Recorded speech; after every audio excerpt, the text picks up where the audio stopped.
కాళేశ్వరం సాక్షిగా తెలంగాణ ప్రాంతానికి ఒక జీవనదిగా కాళేశ్వరం ప్రాజెక్టును నిర్మాణం చేసినటువంటి సందర్భాన్ని తెలంగాణ రాష్ట్రం ఏర్పడ్డ తర్వాత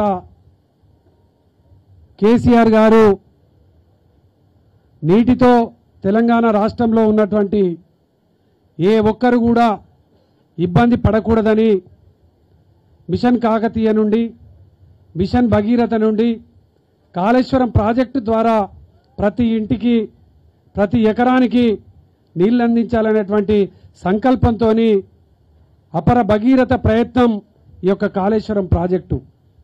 కాళేశ్వరం ప్రాజెక్టు భారతదేశంలోనే అందరి మన్ననలు పొంది ఆనాడు ఈ యొక్క కాళేశ్వరం ప్రాజెక్టు నిర్మాణం చేసిన తర్వాత ప్రారంభోత్సవానికి ఆనాడున్నటువంటి రాష్ట్రపతి నరసింహన్ గారు, మహారాష్ట్ర సీఎం ఫడ్నవీస్ గారు, అదేవిధంగా జగన్మోహన్ రెడ్డి గారు, ఇన్ని రాష్ట్రాల సీఎంలు గొప్పగా ఈ యొక్క ప్రాజెక్టు కోసం చెప్పిన తర్వాత ఈ ప్రాజెక్టుకు సంబంధించి కేసీఆర్ గారికి గొప్పగా పేరు వస్తున్నదని దాన్ని మసకబారేటువంటి విధంగా కుట్ర చేసినటువంటి ఈ యొక్క కాంగ్రెస్ ప్రభుత్వం ఎన్నికల సందర్భంలో ఒక పిల్లర్కు నష్టం జరిగితే ఆ పిల్లర్ పేరు మీద ఈ యొక్క తెలంగాణలో ఉన్నటువంటి ప్రజలందరినీ కూడా మభ్యపెట్టేటువంటి రీతిలో ఎన్నికల సమయంలో ఈ కాళేశ్వరం ప్రాజెక్టు కూలిపోయిందని చెప్పేసి చెప్పినటువంటి మాటలతోని ఇలా గోదావరి ఎండిపోయింది. తలాపున పారుతుంది గోదావరి, మా చేను మా చిలక ఎడారని మా గోదావరికల్లో మూర్మూరులో ఉన్నటువంటి సదాశివుడు గారు పాటలు పాడేది. ఇలా మళ్ళీ అదే పరిస్థితి వచ్చింది. కేసీఆర్ గారు కాళేశ్వరం ప్రాజెక్టు నిర్మాణం చేసిన తర్వాత నిండు కుండలాగా సముద్రాన్ని తలపించేటువంటి విధంగా మా రామగుండం నియోజకవర్గంలో ఉన్నటువంటి పరిసర ప్రాంతాలంతా కూడా ఇలా సముద్రాన్ని తలపించేటువంటి విధంగా మేము పడవల పోటీలు చేసినాం. అనేక మంది మత్స్యకారులు, ఈ గోదావరిని నమ్ముకున్నటువంటి వాళ్ళు అనేక మంది సంతోషంగా కుటుంబాలు బాగుపడ్డాయి. కానీ ఇలా ఈ కాంగ్రెస్ చేసినటువంటి కుట్రల మూలాన, ఈ కాంగ్రెస్ చేసినటువంటి దుర్మార్గమైనటువంటి ఆలోచన మూలాన ఇలా గోదావరి ఎండిపోయింది. ఇంత పెద్ద కుట్ర జరిగిందో మన పెద్దలందరూ కూడా పూర్తిగా వివరిస్తారు.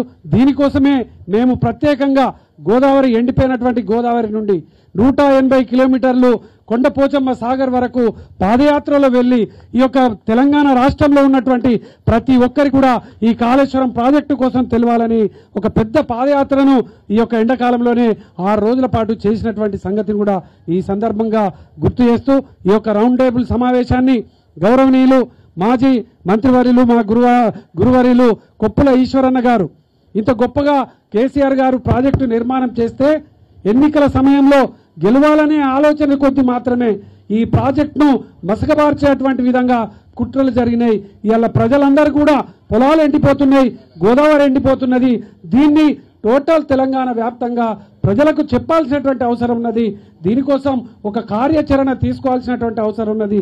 మేధావులతోని ఒక రౌండ్ టేబుల్ సమావేశాన్ని ఏర్పాటు చేసుకొని దీని కార్యాచరణతోని ముందుకు పోదామని గొప్ప కార్యాచరణను తీసుకున్నటువంటి ఈశ్వరన్నకు ప్రత్యేకంగా ఈ సందర్భంగా హృదయపూర్వకమైనటువంటి కృతజ్ఞతలు, అభినందనలు ప్రత్యేకంగా తెలియజేస్తా ఉన్నాను. ఈ కార్యక్రమానికి అధ్యక్షులు గౌరవనీయులు పుట్ట మదన్న గారు ఈ మధ్య కాలంలోనే ప్రతి యూట్యూబ్లో ఎవరు ఓపెన్ చేసినా కూడా ఈ కాళేశ్వరం ప్రాజెక్టుకు సంబంధించిన జరిగినటువంటి కుట్రను వి ప్రకాష్ అన్న ఎంత గొప్పగా వివరించినటువంటి సంగతిని మంచి నియోజకవర్గాలలో ఇదే చర్చ. ఇలా గోదావరి ఎండిపోయిందా అంటే కొన్ని నియోజకవర్గాలలో ఇక్కడ ఉన్నటువంటి పరిస్థితులు తెలియవు, ఇక్కడ ఉన్నటువంటి ఇబ్బందులు తెలియవు.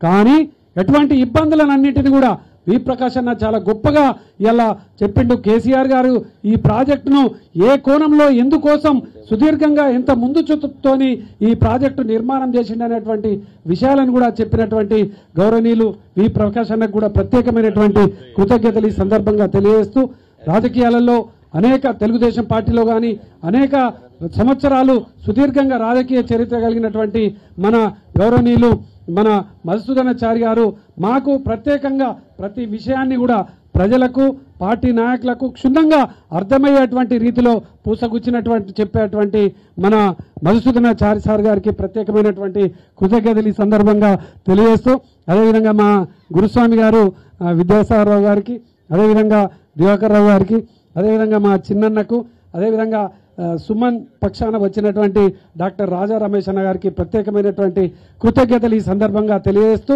ప్రత్యేకంగా మనం తీసుకునేటువంటి ఈ యొక్క కార్యాచరణలో ప్రతి ఒక్కరిని కూడా భాగస్వాములను చేసుకుంటూ ముందుకు కదుదాం.